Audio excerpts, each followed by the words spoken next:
Hey everybody, and welcome back to the Pennsylvania and Berwind, and today we're going to be working around Grafton Dockside a little bit more, and as per usual, as my last few videos have sort of followed this pattern, we're going to be bouncing around just a bit in this area here. First, we're going to focus on this coal unloading facility here, and this is going to be the final destination for a lot of coal coming from Mine 78 and a few other locations around the P&B.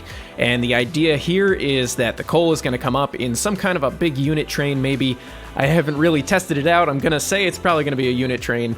They're going to pull up onto the unloading platform here, dump the coal down onto the ground, and I guess we're going to have some bulldozers on the ground that are going to push the coal into the conveyors, which is going to be brought up to the height of the ships and then loaded on the ships to be transported elsewhere across the lake.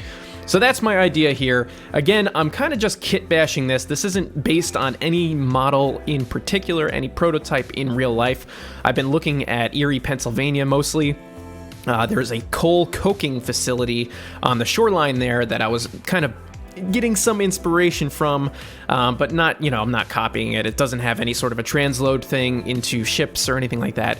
It's just the overall look of the facility, how it's laid out, and how the scenery in the area sort of engulfs the main bit of the industry. So using a bit of my imagination here and some other photographic and video resources that I found on YouTube, I kind of came up with this, and again, only using we could only use what's available for this game, right? So I couldn't find exactly the type of industry that I wanted to place here, so instead I have to kit bash it, and this is the result. I gotta say, I'm kind of happy with it. I didn't go overly detailed with it, so... And I mean, I'm going to have to come back and do a few more passes, a few more detail passes in this entire area, but I kind of overall like the simplicity of how it looks. I didn't want to go too overly complex with way too many trucks and buildings and vehicles and whatever else. I wanted to keep it kind of simple and elegant because it's supposed to just be a very simple facility. Trains come in, they dump the coal goes into conveyor, gets put into ships, the ships go bye-bye. That's really what my goal was with this, so I wanted to keep it kind of simple, but also adding in a decent amount of details to make it feel like a real area. So you'll notice in the background in some of these shots, I have like a whole housing development here, and we are down on water level while the housing development is up on a ridge a little bit. And I was kind of basing this area, I guess, my inspiration was sort of around the Rochester area, maybe a little bit east out towards like Sodus Bay, and that sort of area. I can't remember specifically, but I remember driving through there multiple times, right along the coastline of the lake, and the housing developments were up kind of high, and then there was a ridge down to the lake. So that's kind of what I was just basing this off of in my mind, how it looks. But again, I'm trying to add more depth to my scenes overall when I'm doing some of these bigger builds.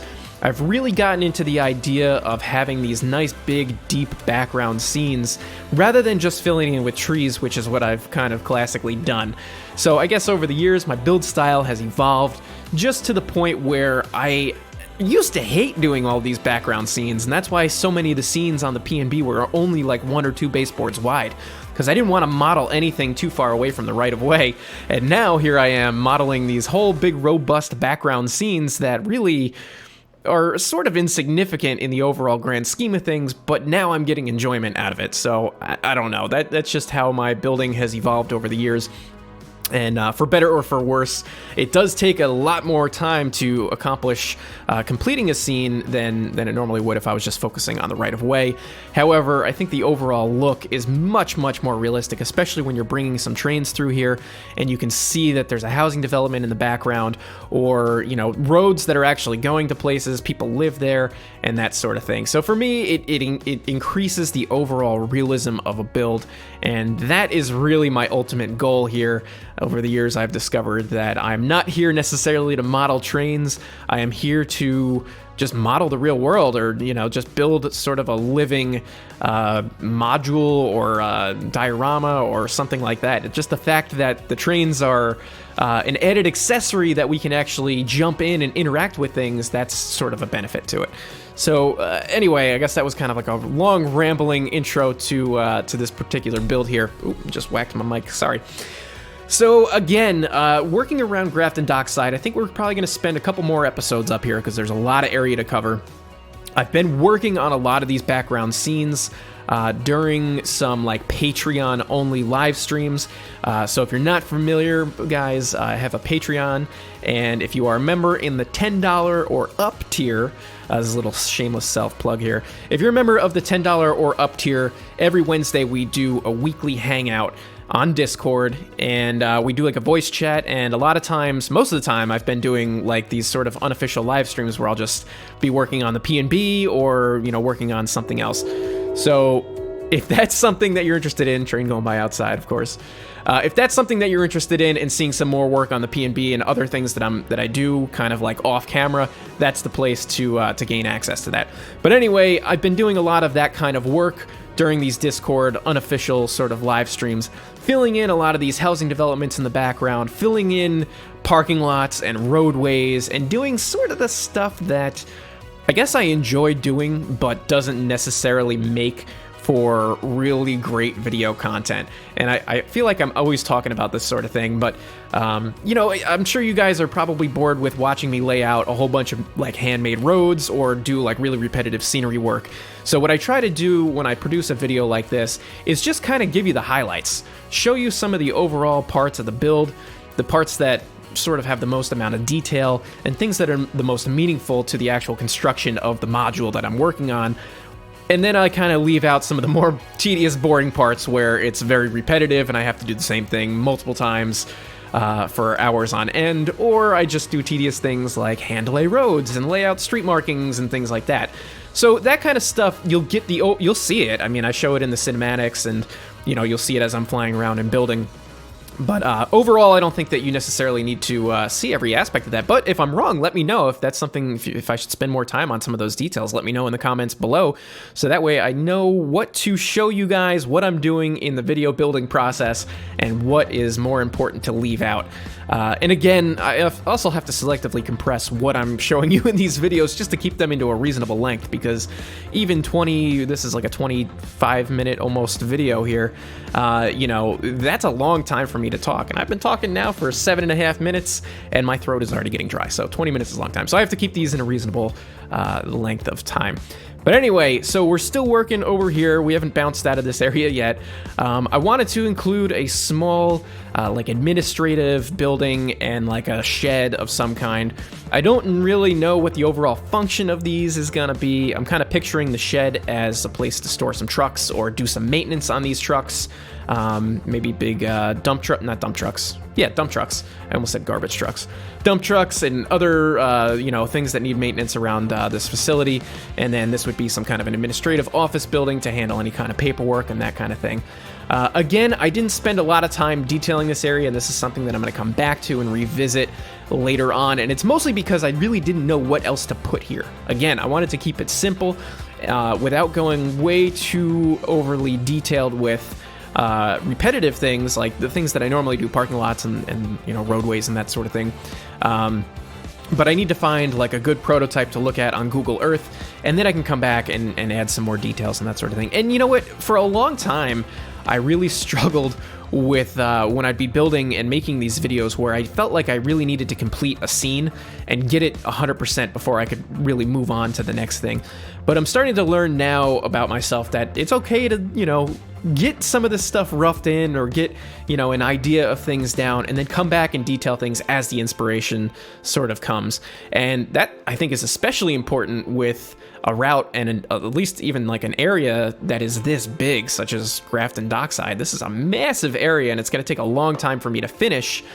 So I shouldn't be splitting hairs, you know, trying to get all of the details done all at once. It's okay to just get some of these ideas out and then come back and revisit them later on when I have a better idea of what I want the facility to look like. And obviously getting some suggestions from you guys always helps too. One of the main benefits of doing some of my hangouts on Patreon and building has been that I get a lot of feedback from my patrons who are there watching, and they say, hey, Joe, you could do this, or, you know, maybe you should do that. I mean, this balloon track here at this industry was it was an idea from one of my patrons in one of these voice chat hangouts.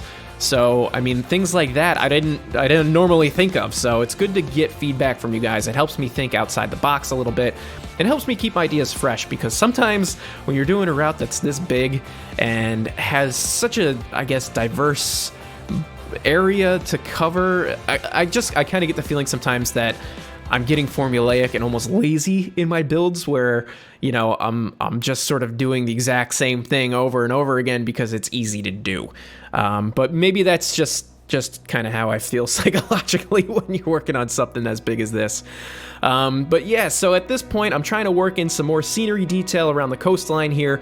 For some reason, recently I've been having a little bit of difficulty like filling in some of these big scenic areas, like these big open areas with scenery. And I don't know if I'm just getting bored with filling them in, or if I'm just not using enough of a variety of assets, or what it is, or maybe I'm just doing too much of it right now.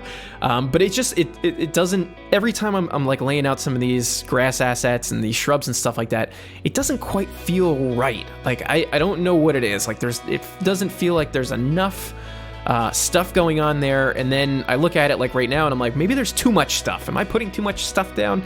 So I'm kind of in a weird funk with some of these big scenic-y gaps. Particularly in this video, this is one of them. The area inside of the balloon track is another one, and then towards the end of the video, you'll see another one that I'm just kind of like feeling really funky about. Like it doesn't, it's just not jiving with me for some reason right now. And I don't, like, again, I don't know if it's because I've just been doing so much of it, or if I need some more inspiration, or what it is exactly. So I guess filling in this area here, I didn't necessarily want this facility to take up the entire like area that the balloon track is in. From what I've seen on Google Earth, these things kind of do tend to go out into the wilderness a little bit. This is a huge area if you really think about how large that balloon track must be in real life, in like real feet. You know, that's a pretty big area, and I don't think a complex such as this is going to use that sort of square footage necessarily. So I wanted to populate it with some trees here, but again, I wasn't going to totally forest it. I wanted it to maybe look like a little bit of a floodplain, or maybe it used to be utilized, and this is sort of like a second or third generation growth through here. So a lot of like shrubs and smaller trees, and sort of like a patchwork of trees, so to speak. So I started to do that. One thing I did realize is that a lot of that area is flat. So I did go back in with the terrain tool and just raise up some areas and lower some areas. I don't think I did that on camera. But after I did that, I started to feel a little bit more comfortable with actually how the scene was laying out. And as you can see here, this looks pretty good. I'm pretty content with that. And now we're going to start working our way down to the, I don't know if you would call it a storage yard or what this would be exactly. Some kind of a yard that would, you know, handle these big unit trains that are going to be coming up from Mine 78, and really like any other overflow of coal hoppers, because I'm kind of imagining that some of the coal maybe from Mill Creek or Babcock, or I have to look at like what the commodity flow is exactly, because the coal that's coming from Mine 78 is unsorted, unwashed, raw coal. The coal that's coming from some of these other coaling facilities is supposed to be sorted and or washed. So that's why specifically Mine 78 coal is coming here. So I kind of have to look at how I have things set up. Maybe I have to make some adjustments to the commodity flow chart, or just get more familiar with it. You know, it's not something that I focus too much on. But again, so these tracks are basically going to be utilized as a space for unit trains coming and going, and storage of any maybe excess coal hoppers that are on the route, or any coal that is coming from any of the other mines or tipples that are around the route. So I imagine this as being a pretty action-packed area, so to speak. Like, you know, there's always going to be some coal hoppers parked there, and that's particularly like one of the reasons why I liked using these bridges here. I've got that, I think it's a yarn bridge there, and then that huge blue bridge towards the background there. I think that's a McDaniels or MacArthur bridge or something like that. A lot of people keep asking me about it. It's like Mick something bridge, McDaniels, MacArthur, something along those lines. But I like the view of that. Like I always, Like when I was building this, I'm picturing in my head, you know, driving over some of these bridges, maybe like coming into Jersey from Staten Island, where you go over, you know, Norfolk Southern tracks, and, you know, you see some trains parked on the siding there, or, you know, stored, and just like that overall view from the bridge at looking down on a yard like that. I always like that idea, so I wanted to include it here in whatever way I could. So I really like that. But in doing so, I also wanted to keep this area a little bit more open. So again, I'm not foresting it totally with trees here. I wanted it to look a bit like some kind of a floodplain, and maybe the track was built up a little bit higher, so it was off the floodplain. Okay, so now we're moving more into, I guess, I don't even know what part of Grafton Dockside you can call this. This is like the main industrial zone. I don't really know, commercial zone. It's literally ballooned way beyond anything that was on the original P&B or anything that I had imagined previously. But anyway, the whole scene that we've got here in this main industrialized area is I wanted to add lots of warehouses and just make this a very busy downtown. Not even downtown, just a busy commercial district, I guess. So what we're going to be working on here is two distribution warehouses for UPS and FedEx. And so aside from all the other warehouses that I have all over the place here to just handle, you know, general goods and stuff like that, I thought that this would be a great location to have like a big distribution and sorting facility for these two carriers. And I've never built something like this, so this was just a cool opportunity for me to make, you know, a big distribution center. So again, this is probably, you know, one of these insignificant sort of background scenes, even though the tracks are right there in the foreground to the left there, you can see. So we're not that far off from, you know, being trackside. But so the only buildings that I could find are these old UPS and FedEx buildings. They are a bit dated looking in terms of color and quality, but the scale, the size of it is good. It fits the whole area that I wanted to. I'm trying to take up as much real estate as possible in this area. So I kind of thought to myself, you know what? Let me try to make this work. Let me try to take some of these old assets here. I'll put them, you know, down, and I'm just going to decorate the whole area around them and just really try to jazz it up. And I think that if we cover it up with enough newer assets and scenic the area, it'll sort of camouflage how dated this particular asset is. And it's not bad. I'm not critiquing the quality of the asset. It's just an old one. So I'm trying to lay out some of these sidewalks here. We've got some groundskeeping, some trees, some shrubs. I put a whole bunch of road markings down. Again, I didn't capture all that on camera because I know how boring that is, and that took me a long time to do. So, you know, just trying to fill in some of these spaces. I'm copying and pasting parking lot lines where I can and when I can, because it is such a tedious process to place all those down. So if I can copy and paste them from someplace, that I'm gonna do it, man. I gotta make the use of my time, you know. So you've probably seen me laying out these ground textures and these big ugly blobs, and really that's just for me to, for one, not see the grid anymore because I find it very distracting and anxiety inducing. And for two, it allows me to just outline roughly where things are going to be. So now I know, you know, this is the parking lot, and then that area that I just laid down all that ugly green mess, you know, of one texture, barely rotated, that's going to be not parking lot, it's going to be some kind of a scenic area, which I intended to get to in this episode, but I ran out of time, and I wanted to get this one out because this is going to be the last episode of 2020, the last video of 2020. So I hope you guys enjoy this one. I'm planning on doing a live stream, though, before New Year's, so stay tuned for that. But this will be the last video. So anyway, we needed to add down some details to signify that this is a UPS and FedEx facility. And unfortunately, these FedEx and UPS delivery trucks are laughably out of scale. Like, just, you couldn't fit, I mean, it's not even like a clown car worthy. It's just ridiculous. But I put them down anyway for placeholders. They look absolutely awful because they're so tiny. I put a person next to one of them, and they were almost double in size. They're like little golf cart cars. So I probably need to go on Turbo Squid or CG Trader or something like that and see if I can purchase some trucks that are more to scale, because these are just very, very small. And I do want to have some kind of something or another there to fill in that area. And again, there's a lot of details that need to be worked into this location before I call it done. But in terms of, what I could get done in the time frame that I had for this episode, this is, about as far as we're going to get.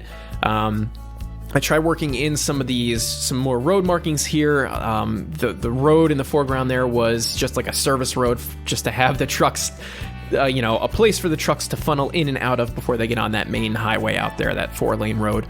Plus, it was just a good excuse for me to do more roadways, and that's just something that I really enjoy doing, and I think it brings a lot of realism to the game once everything has been fully scenicked around it. As you'll see in this scene that I'm working on here, once I get some grasses and some shrubs placed in this vicinity and up against the edge of the road, the results are pretty cool. Well worth the effort to make all these crazy roads and traffic light situations and stuff like that. But I don't know, for some reason I enjoy it. Whatever, I'm guilty. It's some kind of mental illness, I think. But anyway, so again, I'm trying to just work in a little bit of scenery detail here along the trackside. Put a couple billboards up, since people are going to be either sitting at that traffic light or sitting at the grade crossing there waiting for trains to go by. This track just goes to the garbage facility there, so the only trains that we'll see on that track are going to be garbage trains. And they probably won't really be terribly frequent, maybe 1 train a week or 2 trains a week or something like that. But anyway, I thought this was a nice feature to add into here. Break up the monotony of the gray pavement and asphalt that is just plaguing this area. And again, I just laid it all down so that I didn't have to look at the grid anymore, and I kind of had an idea of where things were going to go. And I can slowly begin to work things into place where I need them to be into place. And allow things to begin to take shape on their own. And oddly enough, things are already changing in the area based on these roads that I'm doing, because initially I had just laid down the regular JR spline roads. I wasn't doing handmade roads. So where I placed a lot of my buildings is now a little bit different. It's changed. So, it just goes to show that the way that you anticipate an area to shape up, it doesn't necessarily mean that that's how it's going to come together. And that's not necessarily a bad thing. It's good to be able to adapt and adjust a scene based on how it's sort of coming together organically. And I think that that's a great way to keep things a little bit more realistic and less rigid, when you're building in this game. It's very easy to follow a formula or to follow the grid, which I am absolutely guilty of doing both of those things.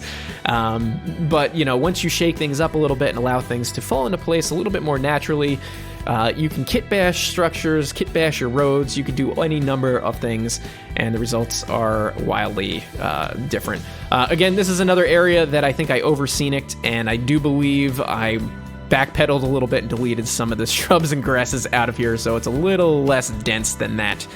But that is pretty much going to do it for this episode. We're going to go into a couple flyover cinematics, nothing super fancy, to wrap up this video. But I hope you guys enjoyed this video. I hope you guys enjoyed all the videos that I produced in 2020. It's been an absolute blast. It's been an absolutely crazy year, but I'm happy to have been able to have the privilege to continue to produce videos for you guys and to continue working on the P&B, the WKNS, the DBEV, the Hudson and Western, and whatever else I am completely forgetting that I did this year. So I'd like to thank you guys so much for a really awesome year. Let's get after 2021 and have a good one. All right, guys, Happy New Year's, Happy Christmas, Happy Holidays. I'll see you next time.